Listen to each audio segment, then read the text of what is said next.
नमस्कार दोस्तों, आपका स्वागत है अपनी YouTube चैनल PFP में। जनवरी 2022 का महीना पूरा हो चुका है। तो इस महीने हमने कितने स्विंग ट्रेड लिए, कितने में प्रॉफिट हुआ, कितने में लॉस हुआ, एट लास्ट प्रॉफिट हुआ या लॉस हुआ, इन सब चीज़ों के बारे में बात करने वाले हैं। लेकिन सबसे पहले निफ्टी 50 का चार्ट देख लेते हैं। जनवरी में निफ्टी बहुत ही ज़्यादा इंटरेस्टिंग रहा है। शुरुआत में अच्छी तेज़ी देखने को मिली, बाद में बजट से पहले हमें एकदम से गिरावट देखने को मिली और लास्ट में हमें वॉलेटिलिटी देखने को मिली है। तो यहाँ पर मेरा थॉट प्रोसेस क्या था ये मैं आपके साथ शेयर करता हूँ। यहाँ पर देखिए अच्छा सेंटीमेंट था, बुलिशनेस दिखाई पड़ती थी, तो अच्छे ट्रेड्स लिए, अच्छा प्रॉफिट भी हुआ। यहाँ पर कुछ स्टॉप लॉस हिट हुए और फिर ये जो ग्रीन कैंडल हमें नजर आई है 17,600 पर थी, अच्छा सपोर्ट है 17,600। तो फिर से हमने कुछ ट्रेड इनिशिएट किए, फिर से हमें यहाँ पर स्टॉप लॉस हिट होता हुआ नजर आया। लास्ट में वॉलेटिलिटी थी, बजट से पहले हमने कोई यहाँ पर ट्रेड नहीं लिया था।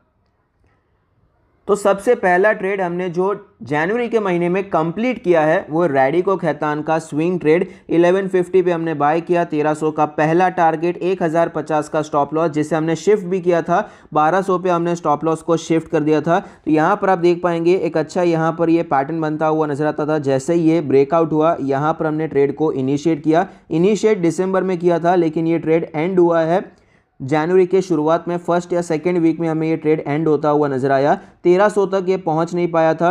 1295, 1297 इस लेवल से आपको ये वापस होता हुआ नजर आया था। तो ये जो कैंडल है यहाँ पर हमने एग्जिट किया क्योंकि मोमेंटम लूज होता हुआ नजर आता था। 1275 पे हमने एग्जिट कर दिया है और यहाँ पर एक्चुअली हमने पोजीशन को बढ़ाया भी था। बीच में जब यहाँ पर एक अच्छा पैटर्न बन रहा था, ये ब्रेकआउट हुआ तो यहाँ पर हमने पोजीशन को ऐड भी किया था। नेक्स्ट ट्रेड है सेंचुरी टेक्सटाइल का स्विंग ट्रेड 920 940 का बाय रेंज, 1000 का पहला टारगेट, 860 का स्टॉप लॉस और जिसे हमने एक बार शिफ्ट भी किया, 890 पे शिफ्ट किया था। तो यहाँ पर आप देख पाएंगे गिरावट देखने को मिली, फिर ये स्टॉक कॉन्सोलिडेट कर रहा था। इस कैंडल पे हमने एंटर किया। रीज़न क्या था, RSI आपको मजबूत होता हुआ नजर आया और जिस प्रकार का यहाँ पर ये बाउंस बैक नजर आया, 2-3 दिन की गिरावट एक ही कैंडल में कवर हो गई थी। तो यहाँ पर हमने ट्रेड को इनिशिएट किया, थोड़ा सा ऊपर गया, फिर से नीचे आया, सपोर्ट लेने के बाद वापस ऊपर जाता हुआ नजर आया और यहाँ पर भी एक्चुअली हमने क्वांटिटी बढ़ाई थी। ये जो ब्रेकआउट हुआ यहाँ पर हमने क्वांटिटी को ऐड किया और 1000 पे यहाँ पर पहला टारगेट अचीव होता हुआ नजर आया था। दीपक नाइट्राइट में हमने स्विंग ट्रेड लिया था। 2430 2460 का बाय रेंज था। टारगेट, पहला टारगेट 2700, 2250 का स्टॉप लॉस, 2470 का हमने स्टॉप लॉस को शिफ्ट किया था। तो यहाँ पर हमने ट्रेड इनिशिएट कब किया, ये देखिए गिरावट हुई, रेजिस्टेंस लिया, गिरावट हुई, रेजिस्टेंस लिया, फिर गिरावट देखने को मिली। तो ये रेजिस्टेंस बहुत ही इंपॉर्टेंट हो चुका था। जैसे ही ये ब्रेकआउट हुआ यहाँ पर हमने ट्रेड को इनिशिएट किया। धीरे धीरे स्टॉक हमें ऊपर जाता हुआ नजर आया, लेकिन हमने टारगेट तक स्टॉक को नहीं रखा था। एक्चुअली टारगेट तक शायद ये पहुंचा भी नहीं था, 1-2 रुपये पहले से नीचे आ गया था। तो हमने इस स्टॉक को 2615 पे एग्जिट कर दिया। उसका रीज़न था जिस दिन हमने एग्जिट किया था, कुछ ये दिन था शायद, जिस दिन हमने एग्जिट किया तब निफ्टी में मेरा व्यू बियरिश था, एकदम एग्जैक्टली रेजिस्टेंस पे पहुंच चुका था। मेरा मानना था कि एकदम से आपको एक रिएक्शन देखने को मिलेगा, एकदम से निफ्टी आपको क्रैश होता हुआ नजर आएगा। तो इसलिए हमने यहाँ पर सेफर साइड जो कुछ ट्रेड्स थे वो हमने एग्जिट कर दिए। तो दीपक नाइट्राइट भी उन्हीं में से एक था। एक ट्रेड हमने और एग्जिट किया था, वो था अतुल का ट्रेड। 9200 पे हमने बाय किया था। 10,000 का हमारा पहला टारगेट, 8800 का स्टॉप लॉस, 9000 पे हमने स्टॉप लॉस को शिफ्ट किया था। तो यहाँ पर हमारा रीज़न क्या था, ये देखिए रेजिस्टेंस है, यहाँ पर रेजिस्टेंस देखने को मिला, ब्रेकआउट हुआ, अच्छी तेज़ी यहाँ पर देखने को मिली। तो हमने इसे एग्जिट किया था 9700 के लेवल पे। रीज़न मैंने आपको बता दिया, दीपक नाइट्राइट और अतुल दोनों एक साथ हमने एग्जिट कर दिए थे। एग्जिट हमने इस कैंडल पे किया, लेकिन सरप्राइजिंगली 10,000 का टारगेट एक्चुअली उसी दिन पे कुछ लेटर हाफ में, सेकेंड हाफ में हमें ये कंप्लीट होता हुआ नजर आया। तो ऑफकोर्स यहाँ पर अच्छा तो नहीं लगता है, टारगेट से पहले जरा बेच दिया, लेकिन आपको ट्रेडिंग पोर्टफोलियो मैनेज करना चाहिए क्योंकि मार्केट का कंडीशन उस प्रकार से चल रहा था।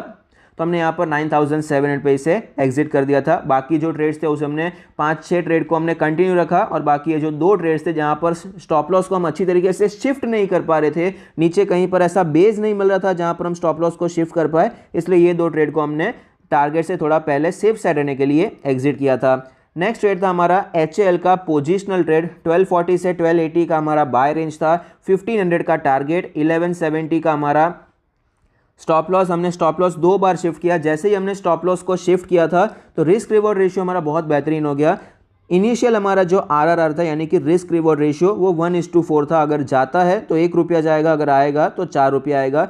एक्सपेक्टेड होल्डिंग पीरियड हमारा एक्चुअली 4 मंथ्स का था, क्योंकि पहले भी जिस प्रकार यहाँ पर मूवमेंट देखने को मिला है 3 से 4 महीने लग जाते थे, लेकिन ज़्यादा टाइम यहाँ पर भी नहीं लगा। बहुत ही कम टाइम में स्टॉक हमें टारगेट तक जाता हुआ नजर आया। और जैसे ही हमने ये स्टॉप लॉस को शिफ्ट किया तो हमारा जो रिस्क रिवॉर्ड रेशियो तो इतना ज़्यादा फेवरेबल हो गया। ये 12-20 का जैसे ही हमने स्टॉप लॉस को शिफ्ट किया था तो यहाँ पर हमारा रिस्क रिवॉर्ड रेशियो 1:13 का हो गया था। अगर जाता तो 1 रुपया जाता, अगर आता तो 13 रुपया आता। इतना अच्छा रिस्क रिवॉर्ड रेशियो में देखने को मिला। तो आप देख पाएंगे यहाँ पर ये ऊपर के साइड पे कॉन्सोलिडेट हुआ, यहाँ पर ये रेजिस्टेंस लिया था, फिर गिरावट देखने को मिली। तो यहाँ पर तकरीबन इस लेवल के आसपास हमने एंटर किया था। यहाँ पर हम जो स्ट्रैटेजी हमने अप्लाई की थी, हम पीएफपी मेंटरशिप प्रोग्राम में सिखाते हैं, वो स्ट्रैटेजी हमने अप्लाई की। उसके बाद स्टॉक में एक अच्छा मोमेंटम देखने को मिला। मैंने एक्सपेक्ट नहीं किया था कि इतना अच्छा मोमेंटम होगा, लेकिन अभी फिलहाल बजट आ गया तो मेरे हिसाब से बजट में जो डिफेंस के रिलेटेड जो पॉजिटिव न्यूज़ आई है उसी की वजह से पहले से ही इसमें हमें तेज़ी देखने को मिली। तो उसका पार्ट भी हम हो चुके थे। तो इसे हमने पहले ही 1500 से पहले एग्जिट कर दिया। 1400 के आसपास हमने यहाँ पर एग्जिट लिया, हमने प्रॉफिट बुकिंग कर ली, क्योंकि रेंज काफ़ी ज़्यादा वाइड रेंज थी। 1500 तो था रेजिस्टेंस, लेकिन उसके पहले कई बार यहाँ पर 1450 के आसपास ये स्टॉक जाता और वापस आ जाता। तो यहाँ पर हमने ट्रेड में प्रॉफिट बुक कर लिया। नेक्स्ट था हमारा मुथूट फाइनेंस का पोजिशनल ट्रेड। 1520 1550 का बाय रेंज था, 1700 का पहला टारगेट, 1465 का हमारा स्टॉप लॉस था। तो यहाँ पर आप देख पाएंगे स्टॉक में गिरावट हुई, रेजिस्टेंस लिया, गिरावट हुई। तो यहाँ पर ये रेजिस्टेंस बहुत ही ज़्यादा इंपॉर्टेंट बन चुका था। यहाँ पर हमें एक अच्छा ब्रेकआउट देखने को मिला। तो यहाँ पर हमने एंटर किया, लेकिन स्टॉक मोमेंटम लूज कर गया, स्टॉक में गिरावट देखने को मिली। यहाँ पर हमें स्टॉप लॉस हिट होता हुआ नजर आया था। बजाज इलेक्ट्रिकल्स में हमने स्विंग ट्रेड लिया था। 1260 1280 का बाय रेंज, 1400 का पहला टारगेट, 1200 का हमारा स्टॉप लॉस था। हमने जो एक्सपेक्ट किया था 15 दिन में ये ट्रेड कंप्लीट हो जाना चाहिए। तो यहाँ पर हमने एंटर क्यों किया था, ये स्टॉक में गिरावट हुई, ये मोमेंटम हुआ, फिर ये स्टॉक थोड़ा सा शांत हो चुका था। तो यहाँ पर हमने ये जो ग्रीन कैंडल है, ग्रीन कैंडल हमें यहाँ पर देखने को मिली है, उस दिन हमने एंटर किया था। मल्टीपल टाइम यहाँ पर एक रेजिस्टेंस देखने को मिला, सपोर्ट देखने को मिला, बहुत ही ज़्यादा इंपॉर्टेंट लेवल था। तो यहाँ पर हमने इसे एंटर किया, लेकिन बाय चांस ये स्टॉक हमें स्टॉप लॉस हिट होता हुआ नजर आया था। डेल्टा कॉप में हमने स्विंग ट्रेड लिया। 285 290 का बाय रेंज, 340 का पहला टारगेट, 275 का हमारा स्टॉप लॉस था। रिस्क रिवॉर्ड रेशियो 1:5 का था, बहुत अच्छा रिस्क रिवॉर्ड रेशियो था, इसीलिए मैंने यहाँ पर एंटर किया था। बाकी मार्केट का सेंटिमेंट काफ़ी ज़्यादा न्यूट्रल हो चुका था। एक्सपेक्टेड होल्डिंग पीरियड 15 दिन का था। तो यहाँ पर हमने एंटर कब किया, ये देखिए, ये जो स्टॉक में एक वीकली चार्ट पे भी अगर आप देखेंगे तो आपको थोड़ा और बेहतर समझ में आएगा। पहले स्टॉक में अच्छी तेज़ी आई, फिर ये स्टॉक आपको यहाँ पर कॉन्सोलिडेट करता हुआ नजर आया है। यहाँ पर ब्रेकआउट की पूरी तैयारी थी, स्टॉक आपको इजीली 330 340 350, थोड़ा ज़्यादा अगर आपका होल्डिंग कैपेसिटी है तो ये 400 तक भी जाने की क्षमता रखता है, उस प्रकार की सिचुएशन थी। तो यहाँ पर हमने एंटर किया, लेकिन बाद में स्टॉप लॉस हिट होता हुआ नजर आया था। प्रिंस पाइप में हमने पोजिशनल ट्रेड लिया था। 720 740 का बाय रेंज, 850 का पहला टारगेट, 675 का स्टॉप लॉस, 1:3 का रिस्क रिवॉर्ड रेशियो। 2 मंथ में ये टारगेट अचीव हो जाएगा ऐसा हमने सोचा था, लेकिन 2-3 दिन में ही हमें यहाँ पर स्टॉप लॉस देखने को मिला। एंटर कब किया, ये देखिए, यहाँ पर ये गिरावट हुई, फिर यहाँ पर ये छोटा सा शॉर्ट टर्म का ब्रेकआउट हुआ था। ये ब्रेकआउट तो ठीक है, इतना इंपॉर्टेंट नहीं है, लेकिन वॉल्यूम इंपॉर्टेंट था हमारे लिए। वॉल्यूम बहुत अच्छा देखने को मिला। ये जो डोजी कैंडल है उसमें भी अच्छा था, और जहाँ पर हमने ये एंटर किया यहाँ पर भी वॉल्यूम अच्छा देखने को मिला, तो हमने एंटर किया था। लेकिन कुछ ही दिन में मार्केट का सेंटीमेंट खराब हो गया, तो ये स्टॉक वापस हमें नीचे आता हुआ नजर आया था और स्टॉप लॉस हिट हो गया। ऑफ कोर्स बाटा में पोजिशनल ट्रेड लिया था। 1900 से 1920 का बाय रेंज, 2200 का पहला टारगेट, 1750 का स्टॉप लॉस। हमने 3 बार स्टॉप लॉस को शिफ्ट किया। रिस्क रिवॉर्ड रेशियो 1:2 का पहला रिस्क रिवॉर्ड रेशियो था जब हमने एंटर किया, लेकिन जैसे ही हमने यहाँ पर स्टॉप लॉस को शिफ्ट करते गए हमारा रिस्क रिवॉर्ड रेशियो बेहतर होता गया और 1:4 हो चुका था। और एट लास्ट तो ऑफकोर्स 1950 पे कर दिया था, तो हमारा प्रॉफिट भी प्रोटेक्टेड था। एक्सपेक्टेड होल्डिंग पीरियड हमारा 3 मंथ्स का था। तो यहाँ पर हमने एंटर कब किया, ये हमें ब्रेकआउट देखने को मिला, यहाँ पर हमने एंटर किया था। उसके बाद स्टॉक में हमें अच्छी तेज़ी देखने को मिली। एक्चुअली नहीं, यहाँ पर हमने एंटर किया था, माफ़ कीजिए, ये कैंडल है, यहाँ पर हमने एंटर किया। स्टॉक में हमें तेज़ी देखने को मिली, स्टॉक वापस नीचे आया, स्टॉक ऊपर गया। तो यहाँ पर हमारा जो ट्रेलिंग एसएल था 1950 का लेवल, यहाँ पर हमें हिट होता हुआ नजर आया। 1950 पे हमने एग्जिट कर दिया, एक छोटा सा प्रॉफिट हमें यहाँ पर मिल गया था। ABB में हमने स्विंग ट्रेड लिया 2260, 2290 का हमारा बाय रेंज, 2450 का टारगेट, 2170 का स्टॉप लॉस। 2 बार हमने स्टॉप लॉस को शिफ्ट किया, एक्सपेक्टेड था 10 दिन में ट्रेड कंप्लीट हो जाएगा। यहाँ पर एंटर कब हुआ है, यहाँ पर हमने एंटर किया, ये दिन पे हमने एंटर किया था।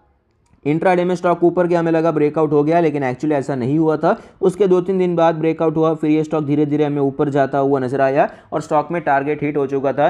कई लोग यहाँ पर एक्चुअली हमारे जो मेंबर्स थे बोल रहे थे कि अभी यहाँ पर एग्जिट कर देना चाहिए, मार्केट एकदम नीचे जा रही है। अभी यहाँ पर ये जो फेज़ है ना, यहाँ पर एक्चुअली मार्केट रोज़ नीचे जा रही थी, एकदम 2-2, 3-3% की गिरावट मार्केट में चल रही थी, लेकिन ये स्टॉक इतना नीचे नहीं जा रहा था। तो यहाँ पर हमने एग्जिट नहीं किया। हमने ये सोचा कि भाई ऑलरेडी हमने स्टॉप लॉस को ट्रेल कर दिया है, इसका जो स्टॉप लॉस है 2280 का लेवल है, अब यहाँ पर लूज़ करने के लिए नहीं है। स्टॉप लॉस होगा तो भी हमें यहाँ पर लॉस नहीं होने वाला है, तो होल्ड करते हैं, स्ट्रॉन्ग है शेयर। तो यहाँ पर हमें टारगेट अचीव होता हुआ नजर आया। तो खराब मार्केट कंडीशन में इतना अच्छा यहाँ पर प्रॉफिट मिला, तो एक अलग ही उसका मजा हमें देखने को मिला।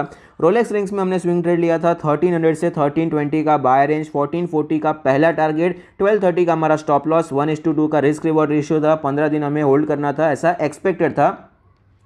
तो यहाँ पर हमने ट्रेड क्यों लिया, ये लिस्ट हुआ, स्टॉक नीचे आया, ऊपर गया, नीचे आया, यहाँ पर ब्रेकआउट हुआ, उसके बाद वापस ये नीचे आ रहा था, सपोर्ट लेकर ऊपर जा रहा था। तो ये जो ग्रीन कैंडल है बड़ी वाली, वहाँ पर हमने एंटर किया था, लेकिन बाद में यहाँ पर भी स्टॉप लॉस हिट होता हुआ नजर आया है। तो इस महीने हमने रैडिको से लेकर रोलेक्स रिंग तक हमने तकरीबन 12 ट्रेड्स लिए हैं। 12 ट्रेड्स हमने जनवरी के महीने में कंप्लीट किए हैं, जिसमें कुछ जो ट्रेड थे वो दिसंबर में इनिशिएट किए थे, लेकिन जनवरी में कंप्लीट हुए हैं। तो यहाँ पर लॉस कितने में हुआ है, रोलेक्स में लॉस हुआ और ये 4 में लॉस हुआ। तो 5 ट्रेड्स में लॉस हुआ है, 5 में लॉस हुआ, और बाकी के जो माफ़ कीजिएगा, 5 ट्रेड्स में हमें यहाँ पर लॉस हुआ और बाकी के 7 ट्रेड में हमें प्रॉफिट हुआ है। तो इस प्रकार से हमने जनवरी मंथ को कंप्लीट किया है। रिटर्न्स कितने देखने को मिले आप देख पाएंगे, ये जो हमारा क्यूमुलेटिव प्रॉफिट है दिसंबर का 48,800 का है, और यहाँ पर हमने जो कंप्लीट किया है 52,300 पे कंप्लीट किया है। तो अप्रॉक्सीमेटली 3,500 का प्रॉफिट देखने को मिला, जो कि है 10,000 के कैपिटल पे। अगर आपको समझ में नहीं आ रहा, अगर आपने हमारे पुराने वीडियोज़ नहीं देखे हैं, तो मैं आपको एक बार समझा देता हूँ कि हम सिस्टमैटिक ट्रेडिंग फॉलो करते हैं। जो भी हमारा कैपिटल है 10 पार्ट्स में डिवाइड करना है एट अ टाइम। मैक्सिमम हम 10 ट्रेड शेयर करते हैं, 10 ट्रेड्स हमारे ट्रेडिंग पोर्टफोलियो में रखते हैं। सेम अमाउंट हर एक ट्रेड में इक्वल इन्वेस्टमेंट करना है। अगर आपका कैपिटल 1 लाख का है तो उसे 10 पार्ट्स में डिवाइड करना है। जब भी हम ट्रेड शेयर करते हैं तो 10-10 हज़ार एक एक ट्रेड में इन्वेस्ट करते जाना है। अगर आपका कैपिटल 10 लाख का है तो इस हिसाब से 1-1 लाख हर एक ट्रेड में इन्वेस्ट करना है। तो यहाँ पर हम अज्यूम करते हैं कि किसी के पास अगर 1 लाख का कैपिटल है, हर एक ट्रेड वो फॉलो करता है। और यहाँ पर हमने जो प्रॉफिट्स हैं, प्रॉफिट्स में यहाँ पर सेंचुरी टेक्सटाइल में और रैडिको में हमने जो पोजीशन नई एडिशनल क्वांटिटी जो हमने ऐड की है वो तो कंसिडर भी नहीं किया है। हम यही अज्यूम कर रहे हैं कि जो हमने एक बार ट्रेड ले लिया, 10,000 इन्वेस्ट कर दिया, उसी को कंटिन्यू कर रहे हैं। एडिशनल क्वांटिटी का प्रॉफिट तो यहाँ पर हमने गिना भी नहीं है। तो इस हिसाब से 3.5% का प्रॉफिट निकल कर आता है। हम अज्यूम करते हैं कि भाई किसी के पास अगर 1 लाख का कैपिटल है, 1 लाख के कैपिटल से हर एक ट्रेड में कोई 10,000 का इन्वेस्टमेंट करता आ रहा है, स्टॉप लॉस फॉलो करता है, और पहला टारगेट दूसरे टारगेट का भी हम वेट नहीं करते, ऐसा अज्यूम करते हैं कि कोई कंजर्वेटिव ट्रेडर भी है तो उसे कितना प्रॉफिट हो सकता है, कितना लॉस हो सकता है। तो उस हिसाब से जनवरी 2021 से हम करते आ रहे हैं। जनवरी 2022 आ चुका है, 52,314 रुपीज़ का, यानी कि 52% का प्रॉफिट हुआ है 1 साल और 1 महीने में। तो इस महीने हमें जो प्रॉफिट हुआ 3.5% का हुआ है, जो कि मेरे हिसाब से ज़्यादा हो सकता था अगर मैं यहाँ पर मार्केट कंडीशन को थोड़ा सा सीरियसली लेता कि भाई बजट से पहले मार्केट गिर सकती है, अगर मैं अज्यूम कर लेता। तो यहाँ पर ये जो एडिशनल ट्रेड्स मैंने लिए हैं, जैसे कि प्रिंस पाइप का ट्रेड लिया, डेल्टा कॉप का ट्रेड लिया, रोलेक्स रिंग का ट्रेड लिया, ये सारे ट्रेड्स में लेता ही नहीं, और यहाँ पर हमारा प्रॉफिट 5% 6% तक हो जाता है। लेकिन फिर भी 3.5% एक अच्छा टारगेट मिल गया मेरे हिसाब से। जनवरी का महीना इतना ज़्यादा वॉलेटाइल रहा है, उस हिसाब से 3% के ऊपर का प्रॉफिट हुआ है, मेरे हिसाब से अच्छी बात है। हम यही अज्यूम करते हैं कि भाई हमारा एक्सपेक्टेशन है 2% पर महीना निकलना चाहिए, जिसका साल का होता है 24% 1 साल का। इसे कंसिस्टेंटली फॉलो करना बहुत ज़रूरी है। 1 साल के लिए नहीं आए हैं यहाँ पर, सालों के साल हमें ट्रेड करना है, इन्वेस्ट करना है, जिससे हमें कंसिस्टेंटली पैसा कमाना है और पैसे को ग्रो करना है। परसेंटेज रिटर्न्स पे हमें बिल्कुल नहीं जाना है। 3% का रिटर्न्स मेरे हिसाब से काफ़ी अच्छा है। और यहाँ पर एक और चीज़ मैं आपको दिखाना चाहूँगा, हमारा जो ड्रॉडाउन हुआ था, ड्रॉडाउन हमें अक्टूबर के बाद देखने को मिला। प्रॉफिट कंटिन्यूसली इंक्रीज हो रहे थे, अक्टूबर के बाद मार्केट में आपको सिचुएशन खराब होती हुई नजर आई, नवंबर में लॉस हुआ, दिसंबर में कुछ खास लॉस भी नहीं हुआ, कुछ प्रॉफिट भी नहीं हुआ, वापस हम ऊपर जा चुके हैं, जनवरी में वापस पुराने लेवल पर पहुंच चुके हैं। आई होप यहाँ पर एक अच्छा हमें ब्रेकआउट देखने को मिले फरवरी में और यहाँ पर और भी ज़्यादा प्रॉफिट हमें ऊपर जाते हुए नजर आए। तो अगर आप PFP प्रो ज्वाइन करना चाहते हैं तो मैं आपको पहले ही बता दूं कि हम यहाँ पर कोई एक्स्ट्रा ऑर्डिनरी रिटर्न्स के लिए नहीं भागते हैं। सिस्टमैटिकली आराम से, कोई जल्दबाजी नहीं करनी है, कंसिस्टेंटली हम पैसा कमाने की कोशिश करते हैं, स्टॉप लॉस और टारगेट के साथ पैसा कमाने की यहाँ पर कोशिश करते हैं। तो अगर आप ज्वाइन करना चाहते हैं तो उसकी लिंक आपको डिस्क्रिप्शन बॉक्स में मिल जाएगी। जो प्राइवेट टेलीग्राम चैनल का जो वीडियो लिंक है उसे आप देख सकते हैं, उसका सारा प्रोसीजर आपको पता चल जाएगा। Thank you, stay happy, happy investing.